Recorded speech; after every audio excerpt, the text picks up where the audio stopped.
So I just want to start off by talking about cycling and what it means to you, because you say that you live your life pursuing what your heart desires, and for you that means exploring the world by bike. So what do you enjoy most about cycling, and what motivates you to do it? Yeah, I think it goes back a long way to when I first started cycling as a means of travel.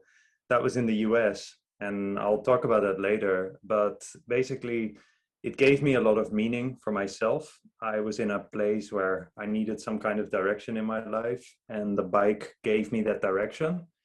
And as things developed and became more professional over time, and photography was added to it, and video and social media sharing, and actually becoming a kind of figure to other people as well, it became for me, yeah, a means of just sharing the lifestyle, making sure that other people know about the same benefits that I'd experienced all those years, and now together with Belen, and to share that, to make sure more people find ways to travel by bike and find more courage to travel by bike, to find those benefits themselves.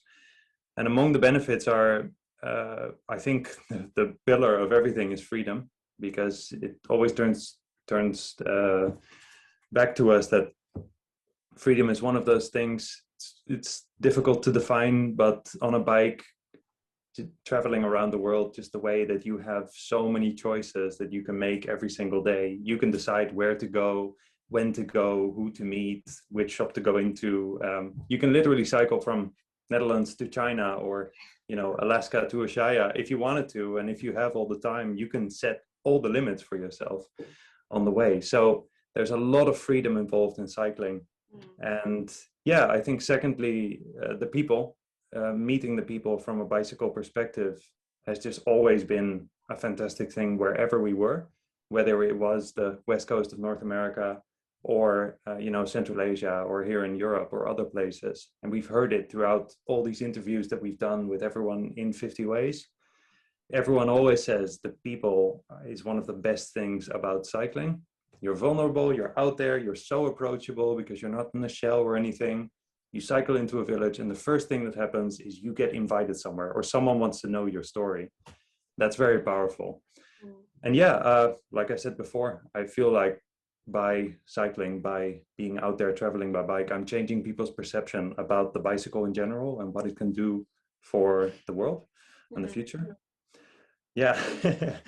Not to go super philosophical right away, but that's really the core of it. Yeah, I mean, that is a common theme throughout the book, is the people that and it's challenging the conceptions of what people think cycling is. It does really open so many opportunities, and gives you so much freedom to explore.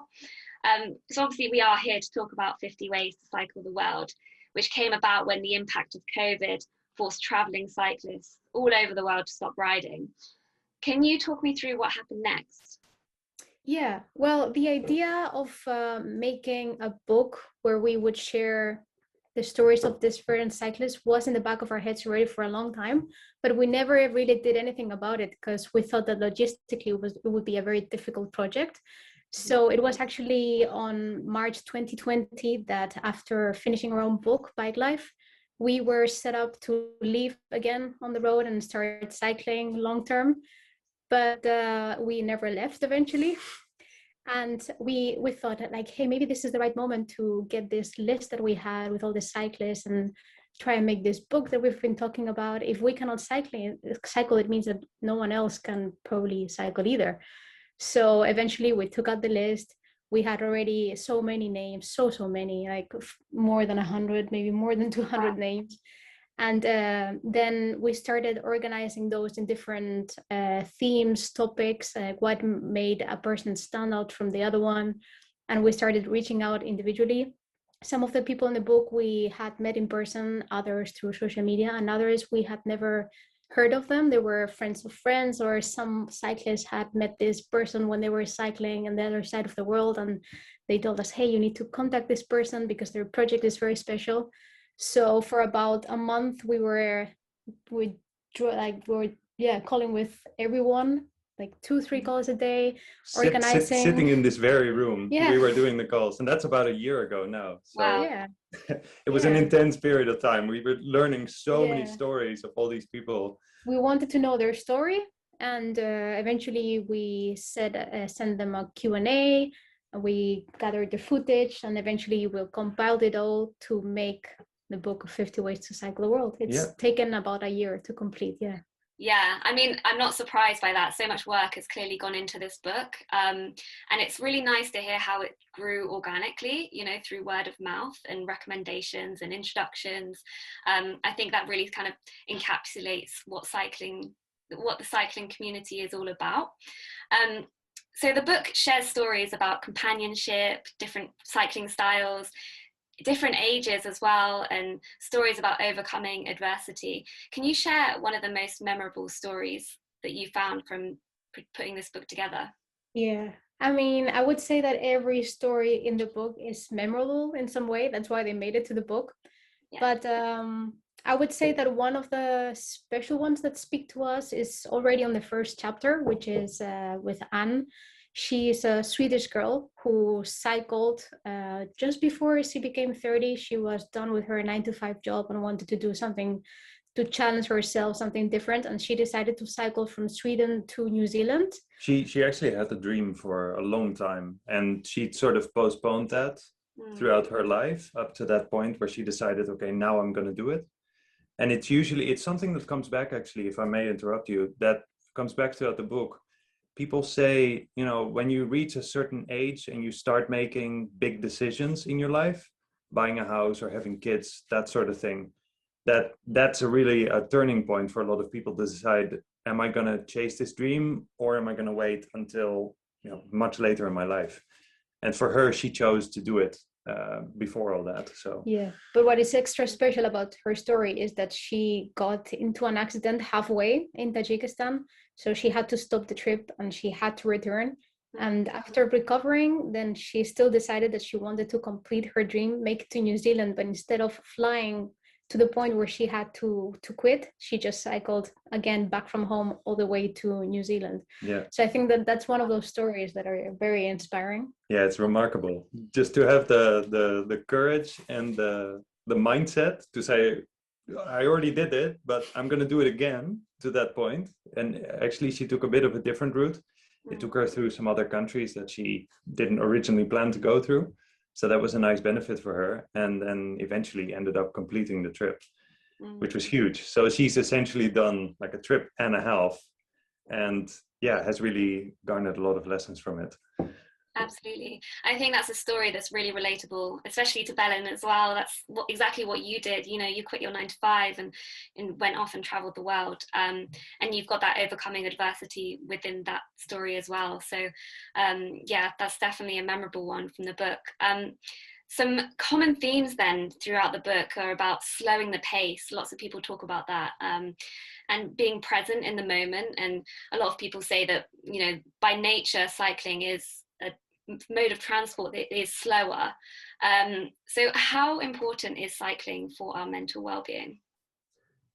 It's a big question. I'm going to give you a medium answer because we could talk about half an hour about this. But actually, referring back to the US trip that I did, the first bike journey I ever did was from New York to Los Angeles in 2014.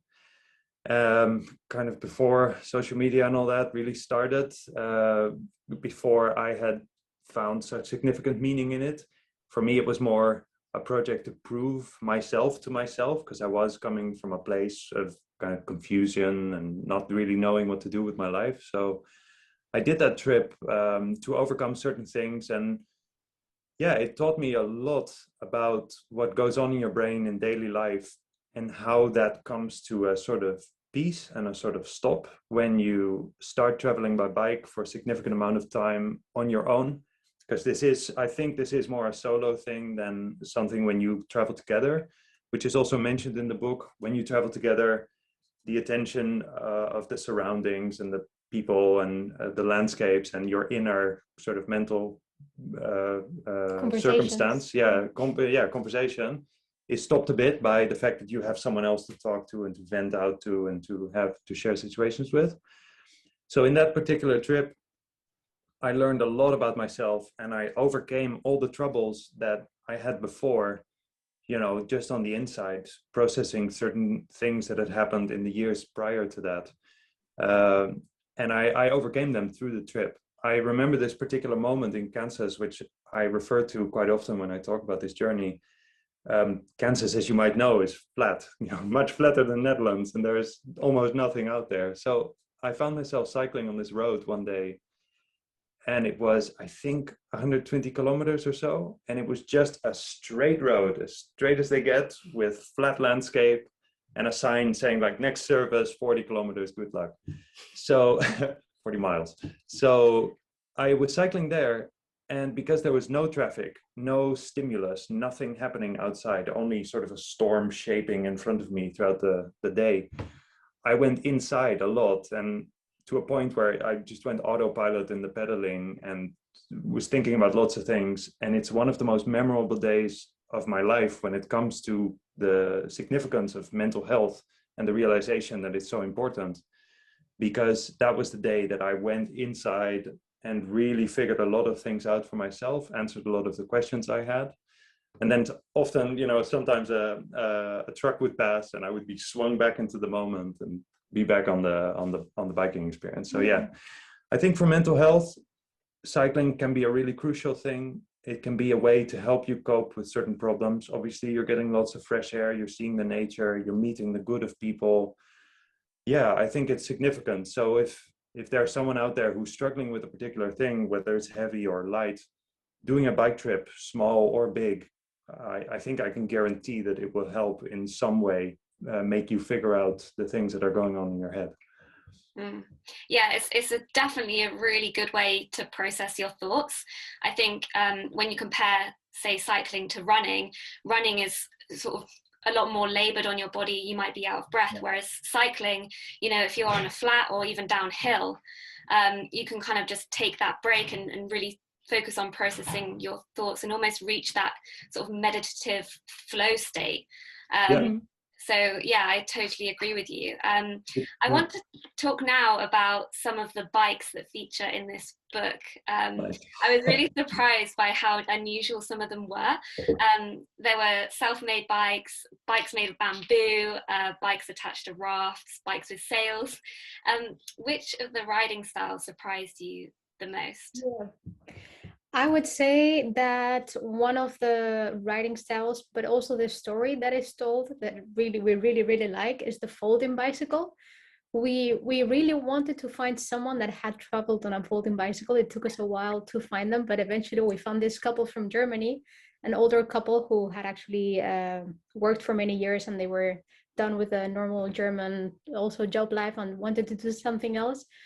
Well, they eventually took Brompton bikes to Australia and crossed Australia on folding bikes in the most like original way I've never seen. They were attaching the bags to the bicycles just with straps. They were carrying the water in jerry cans. In jerry cans. Yeah, and they crossed Australia, which is like one of the toughest places that you can cycle on. Like we would be very intimidated to do it on our prepared bicycles. Well, they managed. And it's super inspiring how they really defend the folding bike and that they would do it again. The logistic troubles they went into, it's incredible. What sort of things make that landscape difficult to ride on? Well, it's very barren. It's empty and it's dry and it's hot, and there's a lot of, how do you call this? Insects? No, the goat heads. Oh, the goat heads. Goat heads? Oh my god. Yeah. Goat heads are they're a particular story. It's a type of plant that sheds a little ball with two spikes. Yeah. Like a goat head. And it pinches through your tire into your tube and then out again and creates this really minuscule hole that is very difficult to patch. So if you imagine that together with the smaller wheels, which make more rotations as you cycle, they had a lot of trouble with this. So yeah, props to them for completing the journey. It's incredible what they did. Absolutely. And I also have to talk about some of the unusual items that cyclists take with them. I saw that some of the cyclists even took their pets with them. one guy took his rabbit, which is pretty unusual. Yeah, I mean, he found, well, he didn't find it. He bought the rabbit on the way. This guy, Francis from Belgium, he was one of the ones, well, he was cycling from Australia back home to Belgium, but he decided to take a detour through Africa, just like that. So he decided the whole continent. Just cycle Africa on the way. And I believe it was when he was in Mozambique that he was invited by a local family. He was hosted, and this family was selling rabbits as part of their living for eating. So to be grateful and to do something for them, he decided to purchase one of those bunnies. But instead of eating, he just decided to take the bunny with him. And he was cycling with the bunny for a big part of Africa. Yeah. Yes, it was super special. Yeah. And then there's Pablo, the Spaniard who's taken this dog that he adopted, the dog no one wanted, and he adopted and kind of made her almost famous like through superstar. She's like a cycling superstar right now. She is trained to jump on the back of his bicycle on a basket, so she can just go up and down whenever she wants. Very impressive. And of course, then we're talking about living beings, but if we're talking about things to take, unusual things, we thought it was worth mentioning what a Japanese cyclist took with him. Ryohei, he cycled all across the world, did an amazing 8-9 year long journey. And through Africa, he took 44 Japanese books with him in his panniers. Oh, wow. And he was loaded, but he took these books with him, to show some of his culture and to give. And just amazing, because I think I would never even think of taking physical books with me, especially not 44, but he did that. So heavy. Yeah, totally. Made him happy, so. Exactly. Yeah. And then we have Eric from Germany. Yeah, he's in the last part of the book where with the musical instruments. So he really wanted to be able to make some money while he was cycling in Europe by playing on the streets, and eventually when he would cross to Asia to just give back to the people by playing his music. And he took with himself a foldable guitar. From a manufacturer in Czech Republic, I believe. Czech manufacturer. So a foldable acoustic guitar, and he also took a mandolin with him, which is like one of the smallest mandolins that you can get, the professional ones. And his music is fantastic. He plays really good, but the fact that he took that with him on the bike made it a very memorable thing. Yeah, absolutely. So that's within the special projects, which is a chapter at the end of the book that is closest to your hearts. It shares stories about people overcoming adversity and generally doing more unusual things and bikepacking for a bigger purpose. What are some of the things that you learned from making this chapter? This was a difficult question for us to think of because we asked it ourselves when we made this chapter. I think when you get the book and you read the intro, we even mention it. It's a kind of thing, sharing these kind of projects that makes you feel, first of all, grateful to be in the situation that you are, at least for us, because we don't have some of the circumstances that these people had or have. So it made us feel very grateful, and also it gave a kind of feeling that pretty much everything is possible. If that's not already the conclusion throughout the book, then the chapter we put in the last part is to kind of to make sure that people realize this, that everything is possible, and that whatever your circumstance is, you can at least go for a bike journey. That's something big that came out of this chapter for us. And I think the other part, especially when looking at people like Nicole, for example, and Learning by Bike, she's in the chapter about charity. She collected money on the road while cycling to collect money for a school in Nepal for kids to build a life, basically. And that is something special because not only does she go for personal desire, which is, for your own, and it's like what most of us do. We go for a journey because we want to, and we feel like we need it or some kind of thing. She went further than that and said, instead of thinking only about myself or my close ones, I'm gonna raise money for another purpose, another project to bring good to another part of the world. And there's some projects throughout the book that have done the same thing, but that is one very special lesson for us out of this chapter, that you can do something on the bike that goes further than yourself, that contributes to more of the world. Yeah, and her motivation to cycle was very special because, as her Instagram handle says, unlearning, she did this trip just to unlearn the things that she had always been taught at school and what we read in the news. So for her, the whole process was to just basically just relearning everything that she had ever been told, and understand really the world as it is with her own eyes. Yeah. And I think that's something that we can really take away from this whole book is that unlearning, because I think we all have this conception that, you know, we have to follow a certain route. You know, you have to go to university, you have to get a job, a mortgage, have kids, pets, whatever. But a lot of the people who are in this book have refused to conform to that, and they might already have kids, but they've just taken them with them. So it really does open your eyes to what is possible if you just challenge the conventional. I want to move on to some advice now from you guys, and so what advice would you have for anyone who wants to travel the world by bike? I would say that anyone can do it, really. I've always defended if I could do it, anyone could do it, just because I also have a bunch of health issues and I've never trained, I've never cycled ever before I joined Tristan. You were totally in the job and the living. I had the university degree. I was having a great job. I just had this little thing inside of me of like, what if I would try this thing, just to try it. Just my intention was to just do it for a year. And we're about to hit year 4. Yeah, 4 years now. Yeah, things can spark from this kind of adventures.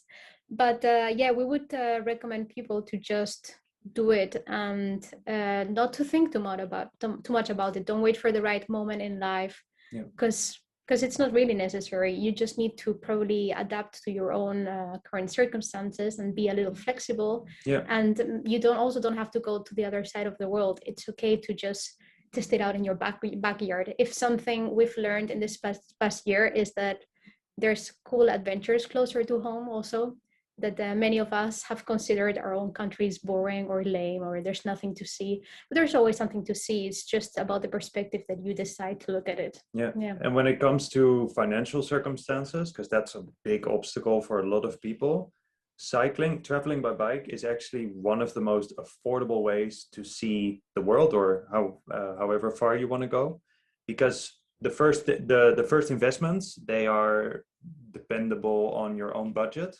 You can buy a really cheap secondhand bike and try to go to a workshop where people help you for free to put it together and give you some extra good gear so that you can last for a little while. Or you can invest in, you know, a 5,000 euro bike if you wanted to and be fully kitted. But that's the beauty of it. You don't have to necessarily look at all the new gear. You can go to your attic, grab a sleeping bag that you've always had, grab a tent, jump on the bike that's in the garage that you had before, and you just pump up the tires and go and figure it out on the way. And when it comes to daily budget, things are really cheap too, because if you camp, you don't have to pay anyone. If you wild camp, if you try to camp on campsites, or if you're in the US, for example, on the West Coast, there's this hiker-biker campsites where you pay only $5, especially meant for cyclists and hikers. Mm-hmm. And then food, that can be done cheaply too if you cook by yourself. So depending on your standard and depending on how many savings you have and how much time, you can always decide to fit the bike journey to your own needs. So you don't really have to think of the finances as an obstacle. We have a chapter in the book actually from Juanita. She's a girl from Colombia who cycled for, I think it was 9 months with something like $1,000, and that was it. Wow. So, she did this huge journey through most of the world, and I think it was Thailand to Spain, if I'm correct, and spent less than €1,000 on this entire journey, just budgeting day by day, thinking, do I really need this? Trying to not let her bike break down, etc. And that we admire that, because it shows that whatever your budget, whatever your time constraints, whatever your personal situation, again, you can do it. Yeah. It just goes to show, doesn't it, what's possible if you just take that first step. And perhaps go a little bit outside of your comfort zone. But it's definitely worth it. So just to finish up then, what do you hope to achieve with this book? We made this book hoping that it will inspire many people to get out there, to maybe they'll feel identified by someone, some specific story inside of the book, and they'll be like, well, now I know that someone in a similar situation did it, so maybe I can also do it. Yeah, I think that's the biggest thing that can be taken away from the book. We can say a lot more, but that's really what it comes down to. I think it's certainly relatable, the fact that you've told 50 different stories. There's bound to be something that sort of triggers some sort of emotional connection with someone and inspires someone to get out on their bike. So yeah, thank you so much for taking the time to speak to me. I hope that we've inspired at least one person to get out on their bikes today. I'm sure. I believe the book is available for pre-order at most bookstores. Yeah, so right now it's available for pre-order, and actually in about a week we will start selling the signed copies, which is just a thing through my website, tristanbogaard.com. There you can find the shop, and if you're listening to this or seeing this on the 25th of April, then it's out, so you can get it there already before it hits the big places around the world.